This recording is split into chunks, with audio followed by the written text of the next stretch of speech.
আসসালামু আলাইকুম রহমতুল্লাহ। প্রিয় দর্শক, আমরা এই সত্যের সন্ধান ইউটিউব চ্যানেলের মধ্যে মসজিদে কিভাবে প্রবেশ করব, মসজিদে প্রবেশ করা সুন্নত সমূহ এবং দোয়া আদব সব কিছু আমরা জেনেছি। তো বলেছিলাম যে মসজিদে আমরা যতক্ষণ থাকব আমরা এতেকাফের নিয়তে থাকব এবং আমরা মসজিদের আদব বজায় রেখে আমরা তারপর মসজিদের মধ্যে থাকব।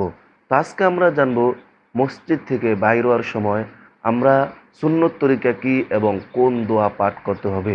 তো তার আগে আপনাদেরকে একটা কথা বলি, আপনারা যতটুকু সময় মসজিদের ভিতরে থাকবেন আপনারা দুনিয়াবি কোনো কথা বলবেন না, দুনিয়াবি কোনো কথা বলা যাবে না। মসজিদের মধ্যে দুনিয়াবি কথা বলা সম্পূর্ণ হারাম। কিন্তু এমন অনেক ভাই আছেন, অনেক বৃদ্ধ বাবাজি আছেন, মসজিদে ঢোকার পর আপনারা দুনিয়াবি বিভিন্ন কথা আপনারা শুরু করে দেন না।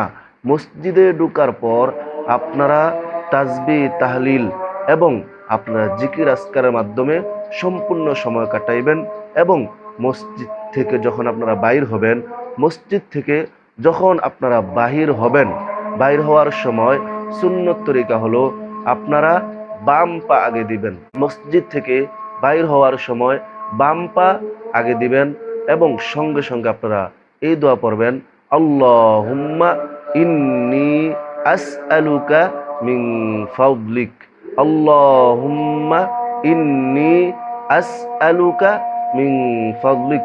এর অর্থ হলো, হে আল্লাহ, আমি আপনার অনুগ্রহ প্রার্থনা করছি, আমি আপনার আশ্রয় প্রার্থনা করছি। প্রিয় দিনী ভাইয়েরা, আপনারা অবশ্যই অবশ্যই এই সুন্নতগুলো, মসজিদের আদবগুলো এবং মসজিদে ঢোকার পর সকল হারাম কাজ থেকে বিরত থাকার চেষ্টা করবেন ইনশাআল্লাহ।